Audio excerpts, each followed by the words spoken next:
Let's see this question. So the question is, consider the following species: Cn positive, Cn negative, NO and Cn. Which one of the following will have the highest bond order?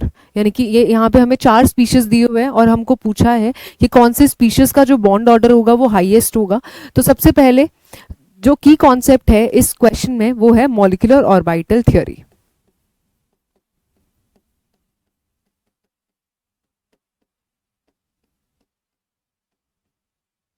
ठीक है, तो सबसे पहले हम इन सब cases के अंदर पहले बॉन्ड ऑर्डर कैलकुलेट करते हैं with the help of molecular orbital theory और देखते हैं किसमें सबसे ज्यादा हाईएस्ट बॉन्ड ऑर्डर होगा.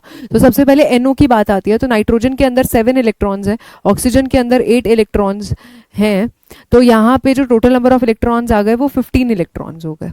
ठीक है, कार्बन के अंदर 6 इलेक्ट्रॉन्स हैं, नाइट्रोजन में 7 हैं और यहाँ पे एक इलेक्ट्रॉन गेन कर लिया है. तो एक इलेक्ट्रॉन गेन करने के बाद जो टोटल नंबर ऑफ इलेक्ट्रॉन्स होंगे वो 14 इलेक्ट्रॉन्स होंगे. अगेन कार्बन के अंदर 6 इलेक्ट्रॉन्स हैं, नाइट्रोजन के अंदर 7 इलेक्ट्रॉन्स हैं. तो यहाँ पे जो टोटल नंबर ऑफ इलेक्ट्रॉन्स होंगे वो 13 होंगे. आगे अगर हम Cn पॉजिटिव की बात करें तो कार्बन के अंदर 6 इलेक्ट्रॉन्स है, नाइट्रोजन के अंदर 7 है और एक पॉजिटिव चार्ज, इसका मतलब एक इलेक्ट्रॉन लूज किया है. तो एक इलेक्ट्रॉन अगर लूज किया है तो टोटल नंबर ऑफ इलेक्ट्रॉन्स होंगे 12 इलेक्ट्रॉन्स. ठीक है, अब हम इसमें कॉन्फ़िगरेशन लिखते हैं using the molecular orbital theory.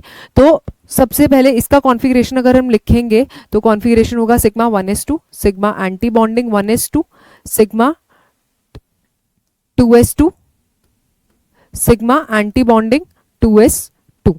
ठीक है, अब देखो, अब यहाँ पे जब भी इलेक्ट्रॉन्स 14 से ज्यादा होते हैं, 14 से ज्यादा अगर इलेक्ट्रॉन्स हमारे पास प्रेजेंट होते हैं तो पहले हमारे पास सिग्मा 2p फिल होता है. ठीक है, देन पाई ऑर्बिटल फिल होता है, देन पाई 2p y2, पाई 2p z2. ठीक है, उसके बाद अब एक इलेक्ट्रॉन बचा है तो अब वो एंटी बॉन्डिंग में जाएगा, एंटी बॉन्डिंग पाई एंटी बॉन्डिंग में, तो 2p y1. ठीक है, तो ये कॉन्फ़िगरेशन होगा ऑफ NO. ठीक है, अब यहाँ पे अगर मैं बॉन्ड ऑर्डर कैलकुलेट करूंगी तो बॉन्ड ऑर्डर क्या होगा? Bond order will be number of electrons in the bonding molecular orbital minus number of electrons in the anti bonding molecular orbital.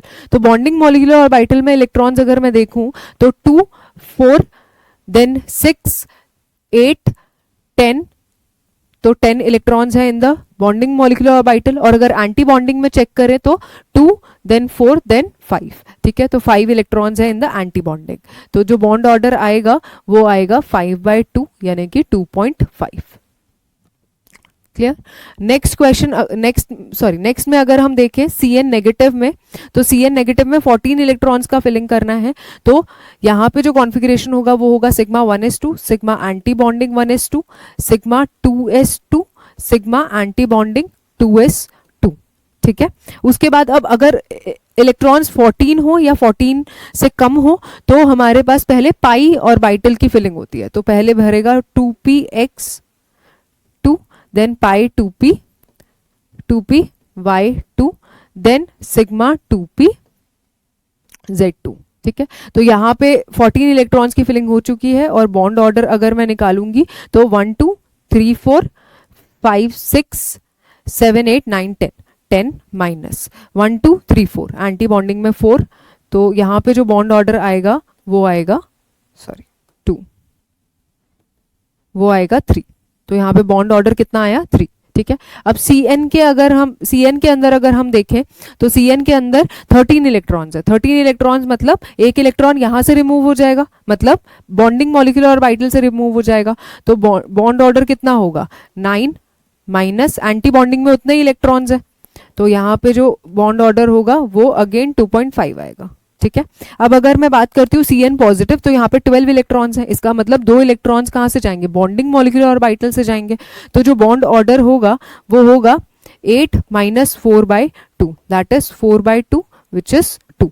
ठीक है, तो सबसे मैक्सिमम बॉन्ड ऑर्डर किसके केस में होगा? Cn नेगेटिव केस में. So B option is the correct.